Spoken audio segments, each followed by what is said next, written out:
अशून्य 26 पंचम वस्तुओं को ही खाते हैं।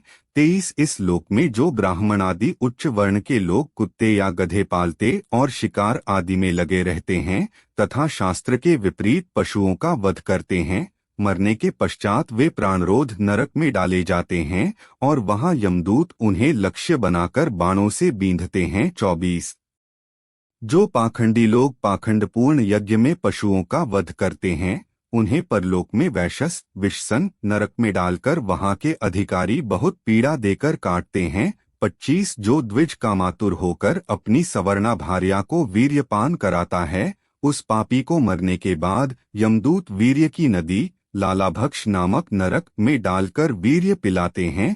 26 जो कोई चोर अथवा राजा या राजपुरुष इस लोक में किसी के घर में आग लगा देते हैं, किसी को विष दे देते हैं अथवा गांवों या व्यापारियों की टोलियों को लूट लेते हैं, उन्हें मरने के पश्चात सारमेयादन नामक नरक में वज्र की सी दाढ़ों वाले 720 यमदूत कुत्ते बनकर बड़े वेग से काटने लगते हैं। 27 इस लोक में जो पुरुष किसी की गवाही देने में, व्यापार में अथवा दान के समय किसी भी तरह झूठ बोलता है, वह मरने पर आधार शून्य अविचमान नरक में पड़ता है। वहां उसे 100 योजन ऊंचे पहाड़ के शिखर से नीचे को सिर करके गिराया जाता है। उस नरक की पत्थर की भूमि जल के समान जान पड़ती है, इसीलिए इसका नाम अविचमान है। वहां गिराए जाने से उसके शरीर के टुकड़े टुकड़े हो जाने पर भी प्राण नहीं निकलते, इसलिए इसे बार बार ऊपर ले जाकर पटका जाता है। 28 जो ब्राह्मण या ब्राह्मणी अथवा व्रत में स्थित और कोई भी प्रमादवश मद्यपान करता है तथा जो क्षत्रिय या वैश्य सुमपान करता है, उन्हें क्षत्रिय एवं वैश्यों के लिए शास्त्र में सोमपं का निषेध यमदूत पान नाम के नरक में ले जाते हैं और उनकी छाती पर पैर रखकर उनके मुंह में आग से गलाया हुआ लोहा डालते हैं। 29 जो पुरुष इस लोक में निम्न श्रेणी का होकर भी अपने को बड़ा मानने के कारण जन्म, तप, विद्या, आचार, वर्ण या आश्रम में अपने से बड़ों का विशेष सत्कार नहीं करता, वह जीता हुआ भी मरे के ही समान है।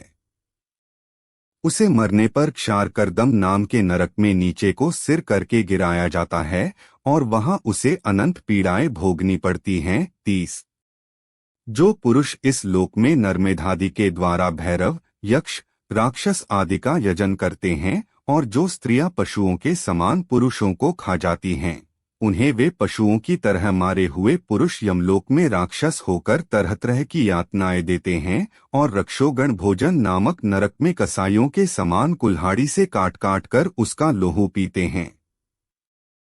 तथा जिस प्रकार वे मांसभोजी पुरुष इस लोक में उनका मांस भक्षण करके आनंदित होते थे, उसी प्रकार वे भी उनका रक्तपान करते और आनंदित होकर नाचते गाते हैं। 31 इस लोक में जो लोग वन या गांव के निरपराध जीवों को जो सभी अपने प्राणों को रखना चाहते हैं, तरह तरह के उपायों से फुसलाकर अपने पास बुला लेते हैं और फिर उन्हें कांटे से बेधकर या रस्सी से बांधकर खिलवाड़ करते हुए तरह तरह की पीड़ाएं देते हैं, उन्हें भी मरने के पश्चात यमयातनाओं के समय शूलप्रोत नामक नरक में शूलों से बेधा जाता है। उस समय जब उन्हें भूख प्यास सताती है और कंक, बटेर आदि तीखी चोंचों वाले नरक के भयानक पक्षी नोचने लगते हैं, तब अपने किए हुए सारे पाप याद आ जाते हैं। 32 राजन इस लोक में जो सर्पों के समान शेड है, श्रीमद् उग्र स्वभाव पुरुष दूसरे जीवों को पीड़ा पहुंचाते हैं, वे मरने पर दंदशूक नाम के नरक में गिरते हैं।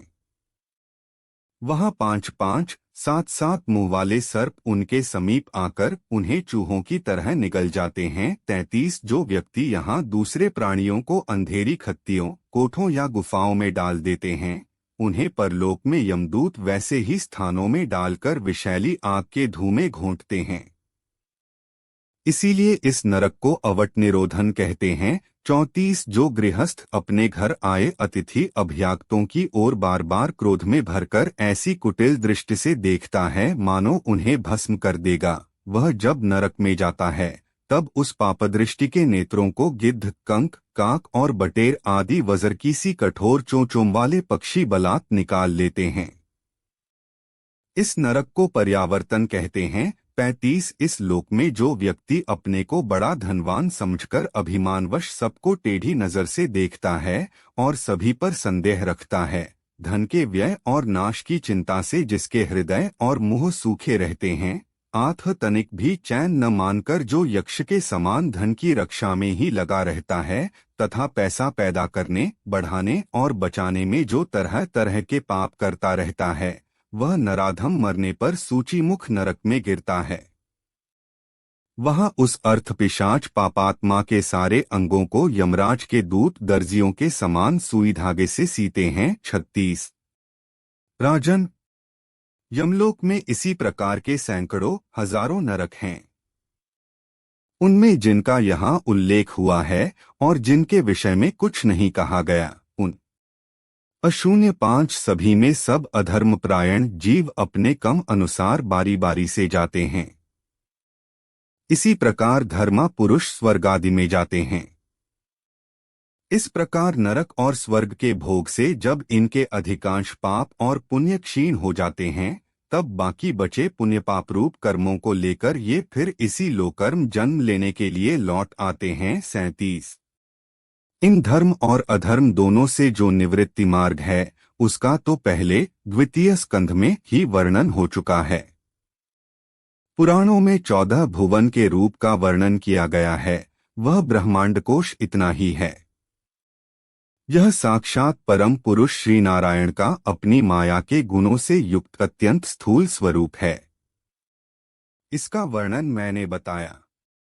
भगवान उपनिषदों में वर्णित निर्गुण स्वरूप तथापि मन बुद्धि के बाहर है, तो भी जो पुरुष इस स्थूल रूप का वर्णन करता है, उसकी बुद्धि श्रद्धा और भक्ति के कारण शुद्ध हो जाती है और वह उस सूक्ष्म रूप का भी अनुभव कर सकता है। 38 यति को चाहिए कि भगवान के स्थूल और सूक्ष्म दोनों प्रकार के रूपों का श्रवण करके पहले स्थूल रूप में चित्त को स्थिर करे, फिर धीरे धीरे वहां से हटाकर उसे सूक्ष्म में लगा दे। 39 परीक्षित, मैंने तुमसे पृथ्वी, उसके अंतर्गत द्वीप, वर्ष, नदी, पर्वत, आकाश, समुद्र, पाताल, दिशा, नरक, ज्योतिर्गण और लोकों की स्थिति का वर्णन किया। यही भगवान का अति अद्भुत स्थूल रूप है जो समस्त जीव समुदाय का आश्रय है। 40 समाप्त। दवत 2 पंचम स्कंध समाप्त। हरिः तत्सत्।